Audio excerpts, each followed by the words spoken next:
Hi, my name is Pat Nelson. I'm with the Maryland chapter of Moms Demand Action for Gun Sense in America, and we're partnering here today with Tyreese at her book signing of her book, Is My Lollipop in Heaven? So in 2017, my husband and I we lost our daughter. She was 18 years old, home from college on spring break through gun violence. And I tried to find a book myself to share with my family members, the young people in my family. And when I couldn't find a book, I decided to write a book. I'm also a therapist, so I wrote about homicide and the trauma that families face. My wife wrote this book in honor of our youngest daughter who was killed 4 years ago. So in honor of her, we created a foundation, the Ayana J McAllister Legacy Foundation. And a spin-off of the foundation, my wife and I have co-authored a couple of books together. But this book today is the book that she authored on her own, and it is in honor of our daughter. So all of the characters in the book are friends of my daughter's, and her big sister is the lead character in the book. It's called Is My Lollipop in Heaven? My daughter's nickname was Lollipop, so it talks about losing her through gun violence, but it also talks about losing a loved one through police violence, suicide, other homicides, accidental shootings, and not returning home from a deployment. So it covers the gamut because there were no books that talk about it. And I, as a therapist, know that when children don't get an opportunity to talk about that trauma or that loss, they still carry it and wind up maybe seeing a therapist 20 to 30 years later. Within 3 months of each other, my brother and Tyreese experienced the death of their children. My nephew was 27, Lolly was 18, very close-knit family. It was devastating to us. And so I'm hoping that these kinds of events will bring attention to the county so that they understand that there's a rippling effect to the family members, and it's a lifetime effect. This event is to bring awareness about gun violence to the community at large. Gun violence is a problem. There is a wicked gun culture in America, and we need to do something about it. Every day 100 people are shot by gun violence, and you would think with COVID and the pandemic and isolation that the numbers would have gone down, but in fact they rose. So this year we had over 40,000 people to be killed by gun violence. Domestic violence went up, suicide went up. There are many issues in our community that guns become a problem. And so this event is to bring awareness to the community. One of the other things that I'm hoping is to be able to get this book in every child's hand. I'm hoping to also raise money because the children who really need this book are going to be the children who can't afford this book. So we're also looking for people to buy the book and share with children who are impacted, but also if they can, if they don't know a child or want to buy the book for themselves, that they would make a sizable donation so that we can give this book away. Well, you know, when we started this whole thing, we really had no idea that it would blossom like it has. And we really didn't know much about legislation until we connected with Moms Demand Action. And this group of women, when I tell you powerful, they are truly powerful. They really took us under their wing. We went to Annapolis to watch their day with the legislators, and they really taught us about not only just pulling together in numbers, but how to legislate and get some of the things that you want on the table.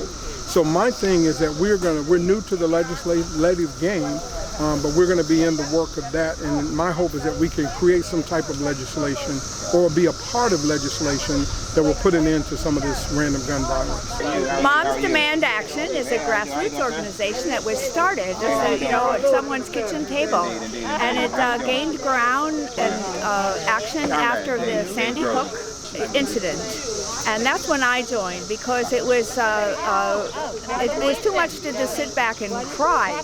You had to feel like you had to do something, and so we lobby our state houses in all of the states across the country. There are moms chapters everywhere in every state, and here in Maryland we have a pretty good coalition. Of course, Maryland is an easier state than some, and the legislature is a little bit more receptive to some common sense gun laws. but we're going to keep fighting and keep lobbying and keep enlisting more and more people, because the more people we have, the louder our voices will be, and we're hoping that that will enact the changes that we're looking forward to. All year long, throughout the country, there's moms in every state, and these are an amazing group of women and a few men who are man enough to be called mom, and work with us, and we do a lot of legislative work trying to make some changes in each community where gun violence is a problem, because it's not just homicides, it's suicides, it's domestic violence, it's injuries. We spend millions of dollars, maybe even billions of dollars on injuries and gun violence, and that money can really go to helping children survive and thrive here in the U.S. I think the average person can reach out to their legislators, whether it's local or at the congressional level, and have these conversations. Whether they want to or not, we have to persist in that measure. One, we're doing legislation to stop the ghost guns.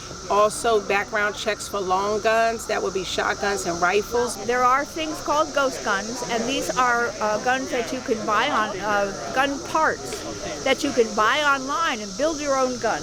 And in the state of Maryland, you have to pass a background check in order to purchase a gun, but you don't have to pass a background check to purchase a kit.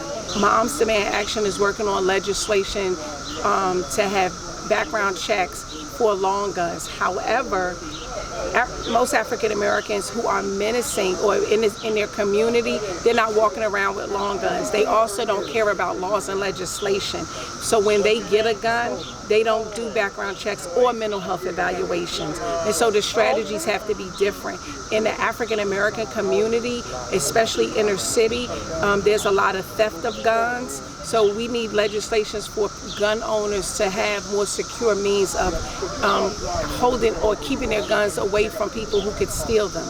It would also be very nice to have smart gun technology, because if I have a smart gun technology for my gun, that means only I can use my gun. So even if it's stolen, other people can't use it to menace. Legislation has to look different for each community, because every community is different. How people get guns here in Maryland is different than how they get guns in Chicago, right? So each area needs their own group of people that is working on legislation that understands the issues and the community. What will the community respond to?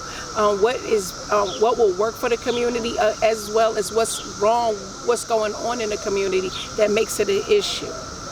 We also probably need some legislation that allows for support mechanisms and counseling for the parents who lose their children to gun violence, so that there's some act of restoration that trickles down all the way to the people that are impacted.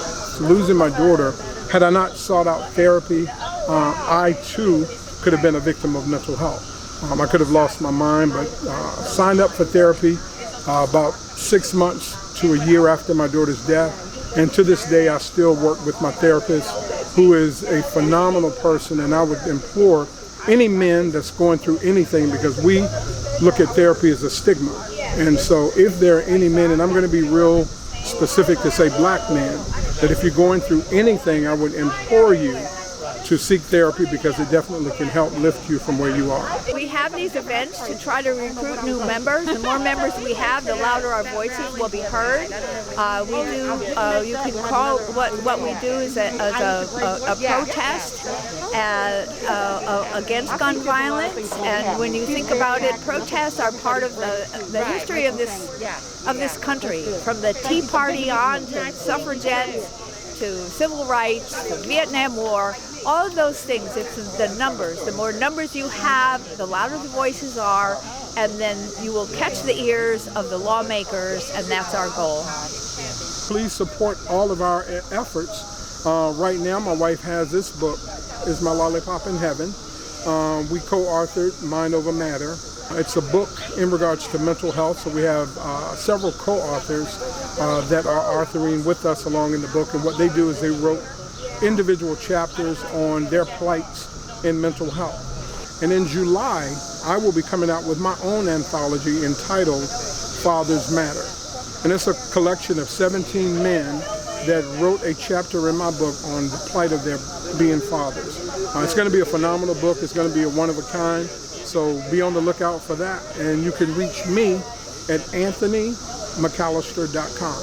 They can make a donation through our foundation. The foundation is named after my daughter, Ayana J. McAllister Legacy Foundation. And you can go to ayanamcallister.com and make a donation and earmark it for the books to be given away to children who can't necessarily afford the book. And all of the books that my wife has authored and co-authored, you can find at TyreseMcAllister.org.